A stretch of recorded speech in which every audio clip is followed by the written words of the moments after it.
Welcome one and all to the Neo Reality WrestleVerse. We're back again for the first video of 2022, and I am trying to fix this filter issue I have with my camera, but that's beside the point. I got the green screen back up after the last video got pretty popular traction and some big comments. One quite literally being a massive essay that I really need to read more because I've lost track of how many times I was trying to read it, but shout out to that guy for responding and giving us his thoughts on the situation that happened with AEW and that debacle. But in that update, Leo Rush went ahead and came out, was pissed, and then had these heart-to-heart talking scenes with Tony Khan and everything. I'm not sure. I honestly don't know what goes on behind the scenes, but it seems like they worked it out or something. But we need to get an open statement from him on that. But okay. So WWE, most likely, I think, went ahead, heard this news, and was like, hold my beer, and we went ahead and caused a debacle on our own. So right before the end of the year, WWE had one final budget cut. And no, I'm not talking about Jeff Hardy. They had the budget cut of COVID tests.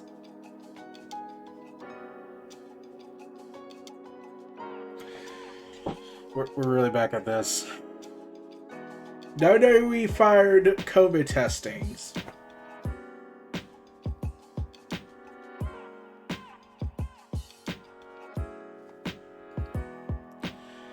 You know, they were already they had for long. No, they told that line. They crossed that line already. Now they're just like, we crossed the line. Now let's go back to that line. Start pissing on it. And fired budget, and for budget cut reasons, probably they fired COVID testings.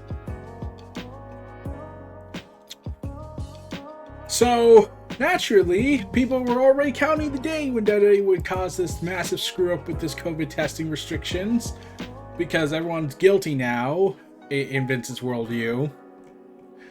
Oh, and probably Nick Khan, he doesn't care either. In a current state of the world where COVID's currently ravaging the world again with Omicron variant, WWE picking this terrible, terrible time to end the testings is just peak WWE nonsense, I feel. So, oh, and Toni Storm was then fired. Well, she wasn't fired. She more like walked out and left, and then they just treated it like a release. I'm not sure what the details on that one yet is, but we'll probably hear more in the coming weeks if Toni Storm is willing to talk about it. But yeah, so when COVID testings were fired, I was saying, yeah, this is gonna come back to bite them, big time, and I wrote, and I said this, whatever happens is on them.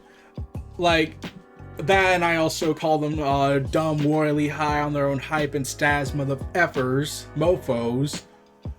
And I also pointed out that Roman and Kevin Owens only came back to WWE last year in 2020 because you promised testing to them. They wouldn't come back. Roman flat out threatened to retire outright to protect his family if it came down to it. And one of the demands was, take COVID seriously. And we had this massive discussion in the Twitter forum with me and some people about how if it's because they have a lot of people who are vaccinated or whatnot.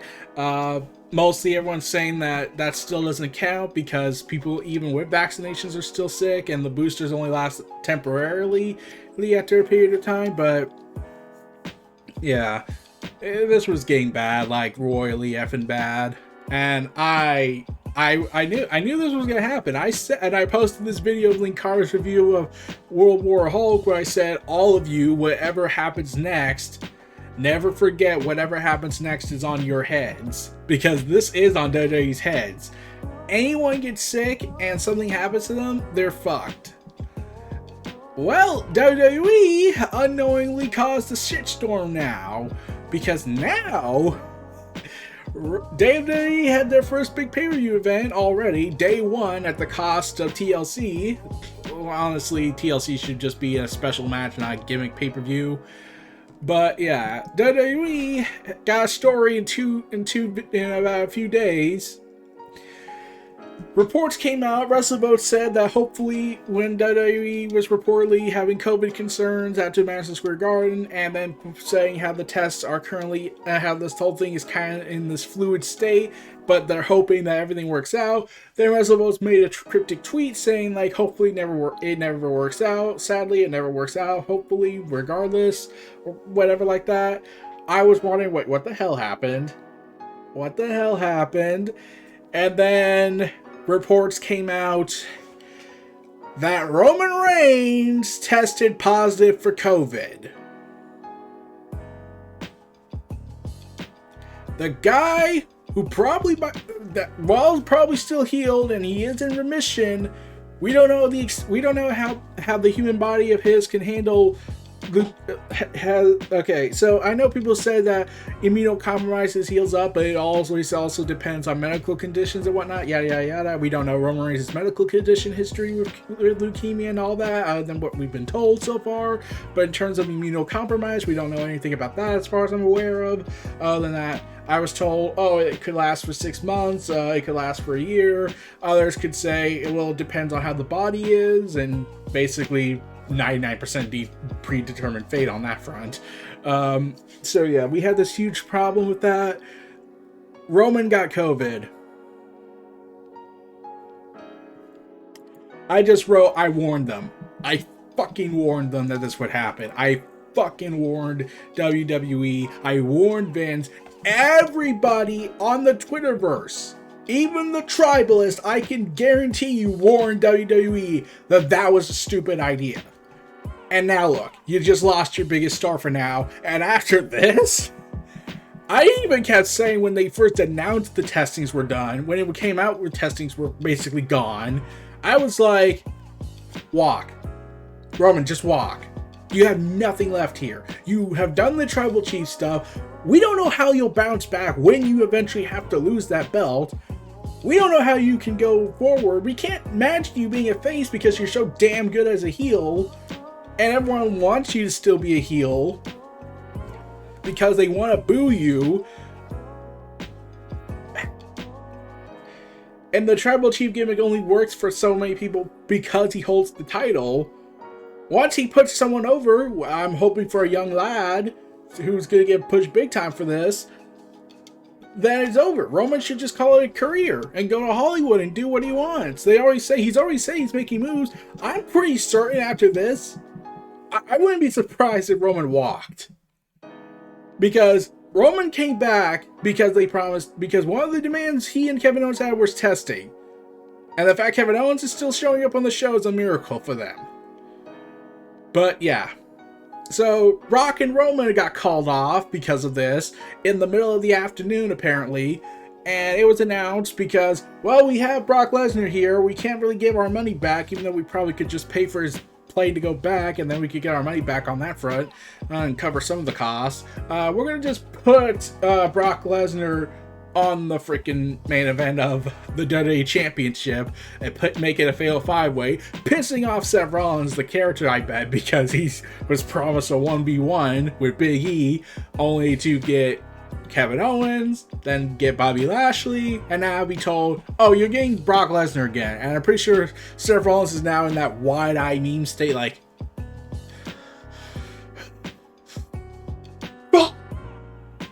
and all that. But yeah, if Roman walks after this, I wouldn't be. I'm not going to blame him for that, because let's be real, his family comes first, and I get that. And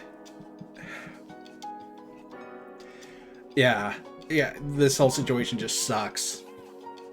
So yeah, the failed 5-way match we got out of all this was Big E versus Kevin Owens versus Bobby Lashley versus Brock Lesnar versus Seth Rollins for the WWE Championship at WWE Day 1, which, while I get the theme around the whole thing, I get it, but at the same time it's still a terrible name.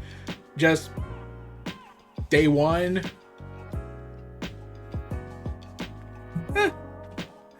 But yeah. So, yeah. This match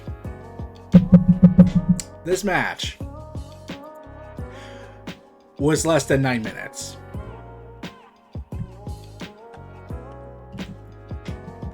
Like, they all do their entrances. Brock Lesnar comes out last because he's the part-timer, therefore he's bigger than the WWE freaking championship. Yeah, I'm annoyed by that. Like, why is that the idea? That the part-timer or the Cenas or the Rocks are bigger than the WWE title in a company that has the mentality that they can't have anyone be bigger than than the company. So your logic is, let's have the star be bigger than the title and just wrestle, just go out there and... Okay, I watched the match. I look at this match and I'm thinking, this was cut. Everything we're seeing is the climactic moment of the match. Everything we saw was basically probably 20 minutes cut down to less than 9 minutes, and that was supposed to be the climax. We were going to get a 3-act structure, and we get the climax instead without any build up to it. And Brock Lesnar shocked everyone. I was shocked too, kind of, with him defeating Big E, not Kevin Owens, not Bobby Lashley, not Seth Rollins. No, he pins Big E, like, right out of nowhere, and wins the title. Okay, so am I getting to assume Xavier Woods is next after this? Is Brock Lesnar's gimmick now, I will beat up all the New Day members and I will strip them of their titles within minutes? And here's the thing I'm going to say. This is probably the best Brock Lesnar he's been in a long time. Like, ever since he came back, this has been the best Brock Lesnar's been. Like, oh my god. This is how good Brock Lesnar is. Like, no one can take away, while I bash WWE management and bash how they act, I do give credit where it's due. Brock Lesnar looks like he's finally having fun again. He's not the Paul Heyman guy shtick anymore. He's now Hillbilly Brock, who looks like he's a jacked farmer, ready to rip everything to shreds. And the hair's kind of weird to me. I can't, like, see, when I saw the pictures of him, I said, man, when he gets back, he's probably gonna cut it. Nope, he said, no, I'm not cutting my trucker hair. I'm not cutting that. So I think Brock Lesnar's going through a phase where he's pretty much that guy where pretty much Team 4 stars Dr. Giroux having to create Android 13. I'm Android 13. Look at my trucker hair. And Brock Lesnar will just admit later, I was going through a phase. In fact, and he's wearing these hillbilly outfits and whatnot, and I'm just like, man, he's having so much fun. He's having fun, and this reminds me when he was doing the rap stuff, the Brock rap thing with the briefcase, and I was like, oh no, Lesnar, you're in the dangers of becoming interesting and having a personality. That's actually likable and not redundantly boring. And then we get the matches, and we're left with this. Like, this is kind of the most annoying aspect of the Brock Lesnar these days. He does something interesting, he's being interesting, but when the matches happen, nope, it can't be 20 minutes for him unless it's a small guy. It has to be very super quick. Like, I want to watch Lesnar do what he used to do. Like, I like full-time Lesnar. The Lesnar that wore a sombrero and danced around the ring. That was a thing.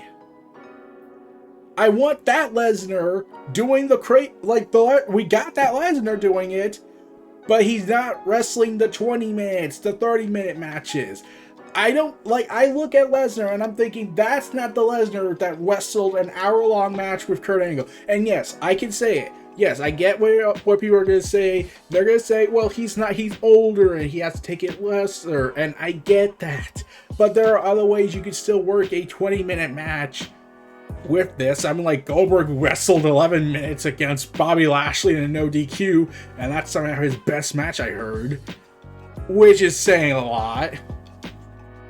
And I still think Lesnar can do the 20-minute matches, the 30-minute matches. He just doesn't want to do it, I feel like. That's my honest opinion, at least. And he's now the WWE champion. And what came out about all this was that WWE, Big E was originally going to retain the WWE Championship had Roman not gotten sick. Thanks, Vince. And Big E losing was said to be a direct result to Roman getting COVID. So let's see if I get this straight. Roman gets sick. We finally get Bobby Lashley and Lesnar. We're going to finally get that. But it comes at Big E's cost and making me not care whatsoever when he wins the title again down the road. Because let's be real, his run was so lackluster. Like, it should have been so much more. I feel like WWE only put him in the WWE title, gave him the WWE title because, well, we can't have him beat Roman Reigns. That's be stupid. We have Brock Lesnar now. We don't need to put a new, younger talent over. We got Brock Lesnar for another 60, 100 years, even though he's probably going to be old enough not to do it. Wait. But anyways. So Big E got the shaft on this, and now there are plans about what's he gonna do for the WWE Championship now that he's running with it. Okay. The plan is to still present him as a free agent, but he's listed on the Raw roster internally. And according to Mike Johnson, a PW Insider, Lesnar flew home yesterday from Atlanta, Georgia, which indicates he won't be appearing in front of the fans at January 3rd's Raw. And we're right back where we started with this. This is why I don't like part-timers anymore. I'm like, at least Cena and Rock had reasons. What's Lesnar's reason? And don't say farming. I'm pretty sure he has the money to do that. And I'm pretty certain the Bucks will still be around for him to hunt later. At least the movie stuff makes sense. At least the Hollywood politics makes sense. But here's the difference. Rock and Cena still showed up for the majority of their times. Even though the last time Cena ran with it was when he was doing mostly house shows and dark matches because WWE hates us for some reason. Rock's doing all this interesting stuff, but the moment it comes when we want to finally execute it, I know he did Crown Jewel, but I have voted never to watch any of the Saudi Arabia shows out of pure principle. But the moment Lesnar starts wrestling and when he is the champion, I'm reminded why I don't like this. I'm reminded why I don't like when the part-timers have the gold. Because now it's like, well, there goes that belt. Might as well just throw it away. It's the Universal Championship. Remember when that was only 500 days for Brock, and he probably defended it in at least a quarter of that time, and he mostly did spending it at home. I don't like that. If Brock Lesnar feels like I want at least Lesnar to defend the title. At least at every pay-per-view. At the very least. He doesn't have to wrestle on Raw. He doesn't have to wrestle on SmackDown. But at least defend it at every major pay-per-view event. At every pay-per-view event. That's the least you can do. It's not the 1980s when that was more acceptable. When the schedule system was way different. WWE has 12 pay-per-views. Well, now it's looking like 15 every year. They should at least be giving us, the fans, our money's worth when we want to see the marquee match. We want to see the world title be defended. Not have nothing as the main event or, have it play second fiddle. But here's the thing. Even though Lesnar is now the WWE champion, and there is reports that the current direction of the title is Bobby Lashley versus Brock Lesnar, which Bobby Lashley, I'm pretty sure, is somewhat pissed because he's now being told, you're getting the match, yay, but Roman has to get sick. What? Can you believe it? Bobby Lashley's finally getting his match, and it has to come under the worst circumstances for the company to have. That's kind of messed up when you think about it. But here's the thing. The reports say that despite all of this, and originally the main event was supposed to last around 30 minutes, the match for Lesnar ended up lasting under 9 minutes, so that tells you a lot. According to Ringside News, take it for what you really will, Brock Lesnar winning the title was a big change of plans, where we were told it will not affect WrestleMania. WWE is still going forward with their WrestleMania direction, and the writing team was told this change will only enhance the Roman Heyman Brock Lesnar story. So the WWE title, the oldest title in the company, besides the IC title, which I have gotten that someone looked it up. That belt has not been defended on a pay-per-view since WrestleMania Night 2. How do you screw this up? The Intercontinental Championship hasn't been defended since WrestleMania Night 2 on pay-per-view. Oh, on TV it's been defended, but pay-per-view? No, screw that. Night 2 WrestleMania, that's as far as it's gonna go. And yeah, it's gonna have a match of Survivor Series, but we're not gonna give it really like the respect it's earned and the legacy it carries. Screw that. And now, the WWE Championship, the title belt that has been around since the company was inceptioned, is a footnote to Roman, Brock, and Heyman. This belt right here, it means nothing. It means nothing to them. And that's a tragedy, I feel. The guy is supposed to make the title. We agree to that. The guy is supposed to legitimize to show why he's the champ. But when you're making the belt more like a footnote to someone's big story, why should I care for the belt in the long run? And I still recall someone even pitching the idea that Roman should just relinquish the Universal Championship because he has no one left to face, which I might as well be like, well, can we just throw in the garbage? Like, that's basically what I'm getting the vibe of. Throw in the garbage. There's no one left. He's not gonna drop it to someone. It just makes the thing look bad. Why should I care for the belt then? Oh man, I've talked more in this video, ranting about the direction of the WWE and how they kind of don't really respect their own title belts, their own championships, the strap. Yeah, I'm saying all the words that will probably piss Vince off somehow. I don't know why. He shouldn't even care. In 23 minutes, and the match was only like less than 9 minutes.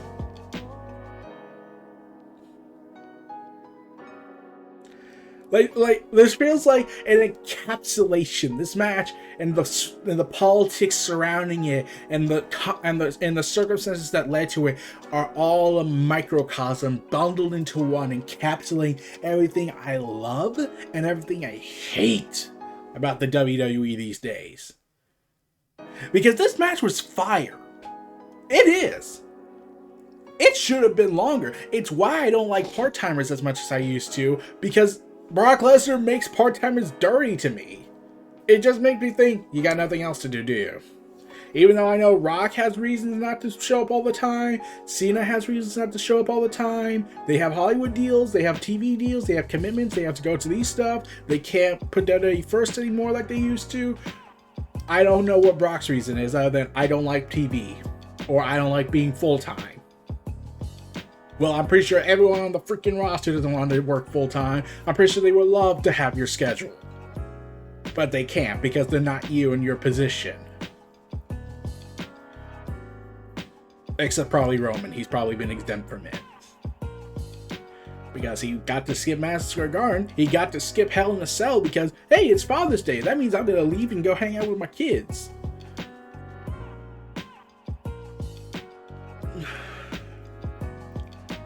So, yeah.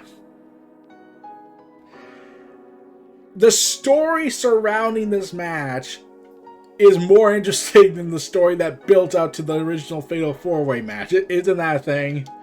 because it feels like it encapsulates everything wrong with WWE. Yeah, it also encapsulates what we love about WWE. Like, I like Brock Lesnar's current character, this lovable hillbilly badass guy who's just lost his mind essentially because lockdown finally broke him after being gone for over a year. Yeah. And now I'm thinking, like, since if Big E was supposed to retain had Roman not gotten sick, Roman was supposed to lose most likely, which, why? At least now he'll break the record. He'll break the Brock Lesnar record. So we get to finally say goodbye to that crappy reign and just put it at second longest reign. So yeah, that's it. I'm done. What a way to start the year! Much like AEW said, we're gonna end the year in controversy, WWE. We're gonna begin the year with stupidity and probable awesomeness until we wreck it at the end. And we somehow still don't know why. This was Neo Reality Entertainment The WrestleVerse presenting the Day 1 WWE event, Fatal 5-Way match of Brock Lesnar, Seth frickin' Rollins, Kevin frickin' Owens, Bobby frickin' Lashley, and Big E, also known as Big E Langston, in other realities probably. Feel free to like, comment, subscribe, check out the content in the description below. Stay tuned for more, and I'll see you all next time. Peace and take care. Have a good New Year's, and let's get this party started. Take care.